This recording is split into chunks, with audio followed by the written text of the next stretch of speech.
Hello friends, எல்லாருக்கும் வணக்கம் and welcome back to our channel. Stay tune with three. இன்றைக்கி நம்ம சேனலில் பன்னீர் புலாவ் வெஜிடபிள்ஸ்லாம் சேர்த்து ரொம்ப டேஸ்ட்டாக எப்படி செய்கிறதுன்னு பார்க்க போகிறோம். வீடியோக்குள்ளே போகிறதுக்கு முன்னாடி நீங்கள் இன்னும் நம்ம சேனலை சப்ஸ்கிரைப் பண்ணலன்னா ப்ளீஸ் சப்ஸ்கிரைப் பண்ணிடுங்க. கூடவே இருக்க பெல் ஐக்கானையும் கிளிக் பண்ணிடுங்க. வாங்க வீடியோக்குள்ளே போகலாம். ஃபஸ்ட்டு ஒரு கடாயில் 2 டேபிள் ஸ்பூன் அளவுக்கு எண்ணெய் ஊற்றிக்கிறேன். அந்த எண்ணெய் எல்லா பக்கமும் இந்த மாதிரி ஸ்ப்ரெட் பண்ணி விட்டுக்கலாம். இது கூட நான் இன்றைக்கி 200 கிராம் அளவுக்கு பன்னீரை இந்த மாதிரி அளவுக்கு கட் பண்ணி எடுத்திருக்கேன்.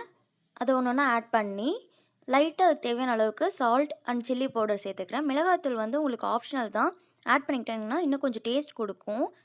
இது நல்லா ஒன்றோட ஒன்று ஒட்ட வராத மாதிரி எண்ணெயிலேயே நல்லா ஃப்ரை பண்ணி எடுத்துக்கலாம்.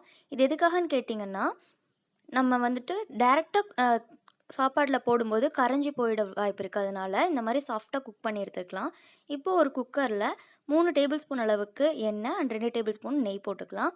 2 பிரியாணி இலை, 2 இன்ச் பட்டை, 4-5 கிராம்பு, அதே மாதிரி 4-5 ஏலக்காய், இது எல்லாத்தையுமே எண்ணெயில் சேர்த்துக்கலாம். நல்லா புரிஞ்சு வந்ததும் ஒரு மீடியம் சைஸ் அளவுக்கு பெரிய வெங்காயத்தை இது கூட ஆட் பண்ணிக்கலாம். இது கூட 3 மீடியம் சைஸ் அளவுக்கு தக்காளி ஆட் பண்ணியிருக்கேன்.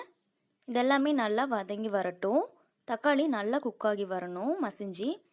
இந்த டைமில் ஒரு சின்ன அளவில் உருளைக்கிழங்கு அண்ட் மீடியம் சைஸ் கேரட், 5-6 அளவுக்கு பீன்ஸ் இந்த மாதிரி கட் பண்ணி எடுத்திருக்கேன். இது எல்லாத்தையுமே அது கூட ஆட் பண்ணிக்கலாம்.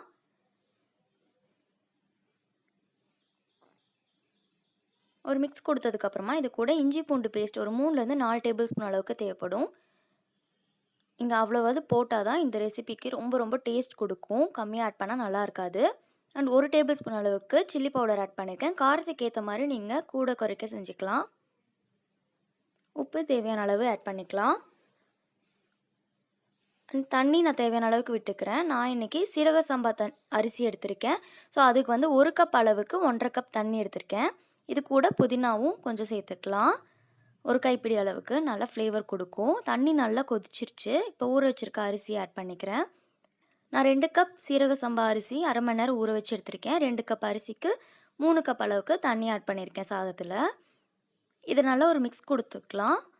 இந்த ஸ்டேஜில் நம்ம எடுத்து வச்சுருக்கோம் இல்லையா பன்னீர், அது இது கூட ஆட் பண்ணிக்கலாம்.